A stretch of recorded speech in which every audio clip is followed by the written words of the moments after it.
물된 동산귀 시간.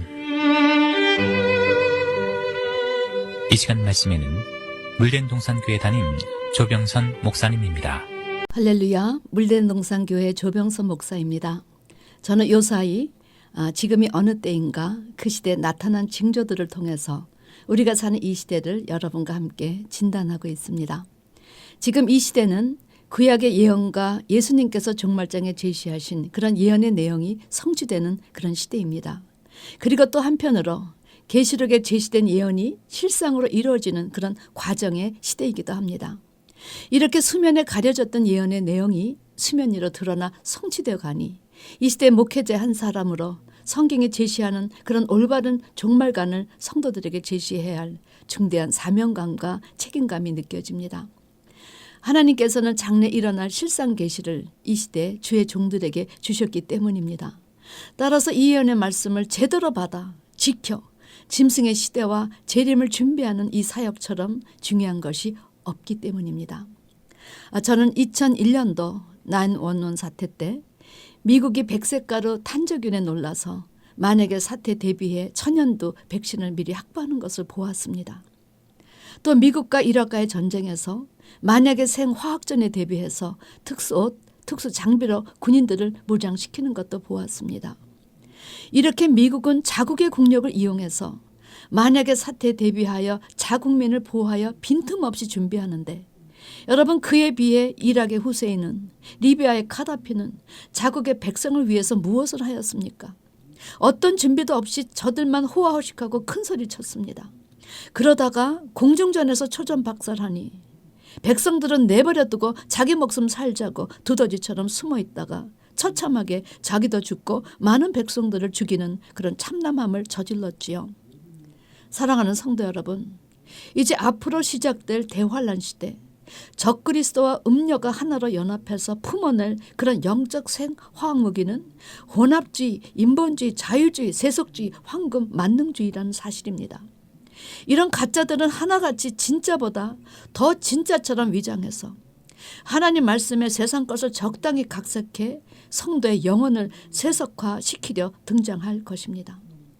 그런데 가짜들은 이렇게 부지런히 때를 준비하고 등장하는 것에 비해서 이 땅의 모든 교회는 과연 얼마만큼 성도들에게 계시록의 내용을 알리고 경고하였습니까?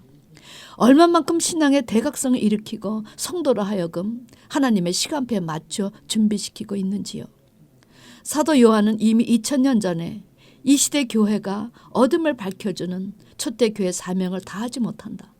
대다수 교회가 바벨교회, 음녀교회로 전락한다 이렇게 예고하고 있습니다. 그 결과 예수님 때 종교 지도자들이 로마와 결탁해서 다시 말하면 음녀가 짐승과 결탁해서 예수님을 죽이려 한 것처럼 이 시대 종교 지도자들 역시 적그리스도와 결탁해서 오히려 믿는 자들을 유혹하여 짐승의 표를 받게 할 것으로 경고하고 있다는 사실입니다. 여러분 얼마나 두려운 경고인지요. 성경에서 제시하는 재림의 최대 징조는 무화과 나무의 비유인 이스라엘의 독립으로 시작합니다. 그리고 이제 이스라엘은 사도 바울이 제시한 이방인의 때에 관한 성경의 예언이 이 시대에 성취될 것으로 남아있는 것입니다.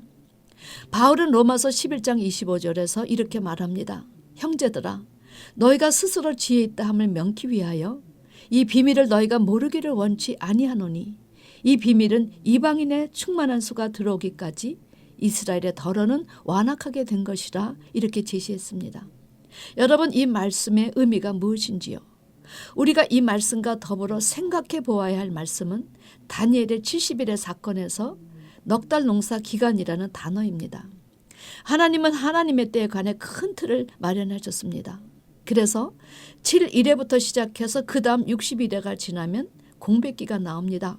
그리고 마지막 한 일회가 끝나야 그때 주님이 재림하신다고 제시하셨습니다.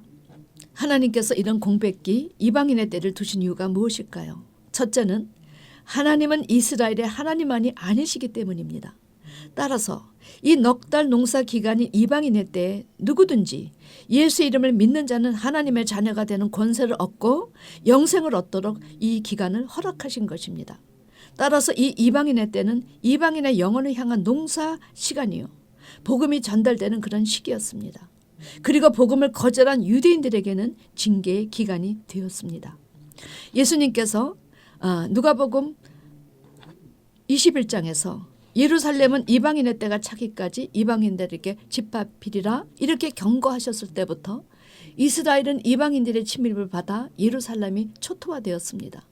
그리고 이것저것 세계의 방랑자가 되어서 나라 없는 소름을 겪었습니다. 나치 때는 600만이 참살당하는 아픔과 함께 그들의 영토는 이방인들에게 짓밟힘을 당하는 그런 수모를 겪어 예언의 말씀이 응하였던 것입니다. 그러나 그 기간 동안 한편에서는 예수님의 제자들을 통해서 복음을 전해받고 수많은 하나님의 자녀들이 탄생되었으며 여기저기 주님의 몸된 교회가 이 땅에 세워진 것입니다. 여러분과 저도 이런 하나님의 계획하에 이방인의 때에 하나님의 자녀로 거듭날 수 있었던 것이지요. 그런데 하나님은 공의로우신 하나님이시기 때문에 이스라엘을 징계 조치하셨지만 하나님은 사랑의 하나님이시기도 하다는 것입니다. 그렇기 때문에 사도 바울은 로마서 11장에서 그러므로 내가 말하노니 저희가 넘어지기까지 실족하였느뇨? 그럴 수 없느니라. 저희의 넘어짐으로 구원이 이방인에게 이르러 이스라엘로 시기나게 함이니라. 저의 넘어짐이 세상의 부요함이 되며 저의 실패가 이방인의 부요함이 되거든 하물며 저희의 충만함이리요. 내가 원 돌감나무에서 찍힘을 받고 본성을 거스려 좋은 감람나무의 젖불침을 얻었은즉 원가진 이 사람들이야 얼마나 더 자기 감람나무의 젖불침을 얻으랴. 여러분, 하나님은 이스라엘 백성이 완악하였기 때문에 죄값을 치르게 하셨지만 이방인의 수가 차면 하나님은 이스라엘을 용서해 주심으로 징계 시간을 풀고 회복케 하실 것을 제시한 것입니다. 이 말씀은 다시 말해서 이방인의 수가 충만하게 차면 육적 이스라엘도 구원하여 육적 이스라엘과 영적 이스라엘이 함께 구원 얻게 하시겠다는 하나님의 의중을 그대로 밝히신 것입니다. 그런데 에스겔은 종말에 이스라엘에서 일어날 일에 대해 37장에서 이렇게 예고했습니다. 골짜기에서 죽은 지 오래된 마른 뼈들이 있었는데 하나님의 생기로 생기가 들어가니 뼈에 힘줄이 들리고 살이 입혀져 사람같이 되었더라. 그러나 그 안에는 생기가 없더라. 다시 사방에 생기로 들어가게 하였더니 큰 군대가 되었더라. 그런데 12절 말씀에서 이제 내 백성들아 내가 너희 무덤을 열고 너희를 거기서 나오게 하겠다. 이스라엘 땅으로 들어가게 하겠다. 여러분, 과연 이 말씀처럼 이스라엘 백성들은 여기저기 노예가 되어 개같이 끌려다니던 그런 유랑의 시간을 마감하고 1948년 5월 4일 독립을 해서 본토로 들어갔다는 것입니다. 이 이스라엘 독립은 하나님께서 징계의 기간을 풀어주셨다는 의미요. 이제 이방인의 숫자가 거의 차간다는 의미도 되는 것입니다. 성경에는 종말의 이스라엘의 여정이 다 예언되어 있습니다. 첫째는 성호 회복을 하겠다. 즉 이스라엘이 독립되는 것입니다. 그것을 시작으로 두 번째는 성토 회복하겠다. 세 번째는 성전 회복하겠다. 네 번째는 성민 회복이요. 다섯째는 신앙 회복이 있을 것이다. 그런데 지금 이스라엘의 시간표는 어디까지 성취돼서 수면 위로 나타났는가? 여러분, 성읍 회복까지입니다. 독립 당시에는 예루살렘 성을 반쪽뿐이 회복하지 못했으나 1967년 6.1 전쟁에서 나머지도 회복했기 때문이지요. 그러니 이제 다음 스케줄이 무엇이겠습니까? 성전 회복이 남았다는 것입니다. 그런데 이 성전 회복에 대해서 구약은 확실히 이루어질 것을 에스겔 37장 26절 27절에서 미리 예고하였다는 사실이지요. 내가 그들과 화평의 언약을 세워서 영원한 언약이 되게 하고 또 그들을 경고하고 번성케 하며 내 성소를 그 가운데 세워서 영원히 이르게 하리니 내 처소가 그들 가운데 있을 것이며 나는 그들의 하나님이 되고 그들은 내 백성이 되리라. 오늘 이 이방인의 때에 관해 여러분, 이스라엘의 징조에서 우리가 붙잡아야 할 말씀은 저는 두 가지로 추려봅니다. 첫 번째는 왜 불순종하는 이스라엘을 이렇게 끝까지 회복시켜 주시는가? 많은 분들이 이스라엘이 뭐가 이뻐서 하나님이 그들을 회복시켜 줍니까? 이렇게 질문하십니다. 그렇습니다, 여러분. 하나님께서 보내주신 선지자들, 보내준 족족 다 잡아 죽였습니다. 독생자 예수님까지 저주의 십자가에 매달았습니다. 그리고 아직도 여전히 오신 메시아를 부정하는 그들을 도대체 뭐 이쁘다고 회복시켜 주시려 하시는가 이해하지 못합니다. 그런데 이 이스라엘은 교회 예표요 성도의 예표라는 사실입니다. 여러분, 이스라엘이라는 단어의 의미 자체가 도둑놈 야곱이 변해서 이스라엘, 즉 이기다 승리하다는 의미이기 때문에 이 이스라엘이 회복되어야 오늘날 온갖 비리가 난무하는 교회도 회복될 것이요, 이 이스라엘의 회복은 바로 성도 신앙의 회복이기 때문에 하나님께서 그토록 인내하시며 포기치 아니하시는 것입니다. 하나님의 모든 관심은 여러분 이스라엘이라는 사실을 믿기 바랍니다. 그리고 이 이스라엘 중에서도 예루살렘이요, 예루살렘에서도 성전이요, 성전 가운데서도 지성소입니다. 이 이야기는 하나님의 관심은 세상 사람들이 아니요 이스라엘, 즉 믿는 성도요, 믿는 성도 가운데서도 예수의 이름이 그 가슴에 보존된 사람들이요, 언약궤를 마음밭에 가진 장성한 자들이라는 것입니다. 그 마음에 지성소를 이룬 사람들을 성경은 하늘 장막이라 하시고, 이런 자들을 하나님이 당신의 눈동자로 여기시고 지켜주신다는 사실이지요. 자, 그러면 두 번째, 이제 우리 앞에는 무서운 영적 전쟁과 육적 전쟁이 함께 남아있다는 사실입니다. 왜냐?